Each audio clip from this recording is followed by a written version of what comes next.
Quartz అక్రమ రవాణాలో తన ప్రమేయం ఉందని తప్పుడు కేసులు పెట్టారని మాజీ మంత్రి కాకాణి గోవర్ధన్ రెడ్డి చెప్పారు. క్వార్జ్ విషయంలో తప్పుడు కేసులు పెట్టారని చూస్తున్నారని కాకాణి తెలిపారు. తనపై వరుసగా 7 కేసులు పెట్టారని గుర్తు చేశారు. కేసులు, అరెస్టులు తమకు కొత్త కాదన్నారు. కేసులు పెడితే భయపడతామనుకుంటున్నారని, దేనికి భయపడబోమని కాకాణి స్పష్టం చేశారు.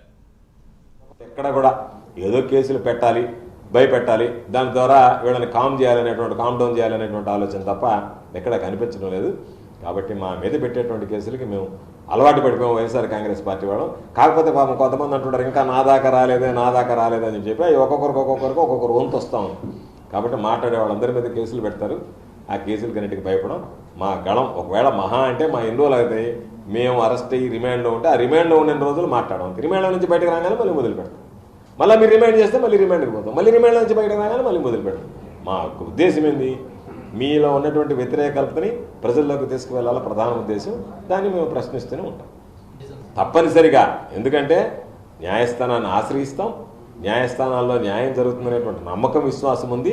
కాబట్టి ఆ న్యాయస్థానాలకు సంబంధించి కూడా వీళ్ళు ఇచ్చేటువంటి నివేదికలు కానీ న్యాయస్థానాల దగ్గరికి వెళ్ళినప్పుడు వక్రీకరించేటువంటి విధంగా న్యాయస్థానాల మీద విలువ లేదు, న్యాయం మీద మామూలుగా చట్టం మీద గౌరవం లేదు, ఏమీ లేనటువంటి. కాబట్టి తప్పనిసరిగా న్యాయస్థానాన్ని ఆశ్రయిస్తాం. ఇప్పటికే నా మీద పెట్టినటువంటి పలు కేసులకు సంబంధించి కూడా క్వాష్ పిటిషన్స్ వేయడం జరిగింది.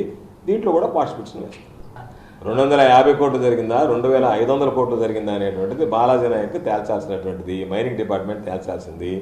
నాకు తెలిసినంత వరకు స్థూలంగా దాంట్లో మైనింగ్ జరగలేదని చెప్పి ఒకసారి ఈ అధికారులు ఇచ్చినటువంటి రిపోర్టు నా దగ్గర ఉంది. జాయింట్ కమిటీ వెళ్ళి జరగలేదని, మళ్ళీ ప్రభుత్వం వచ్చిన తర్వాత మళ్ళీ 200 కోట్లు జరిగిందో 250 కోట్లు జరిగిందో ఇచ్చినారని చెప్పి మీడియాలో చూసాను నేను. కాకపోతే ఏ రిపోర్టు ఎప్పుడు ఇచ్చారు, ఏ విధంగా ఇచ్చారు అనేది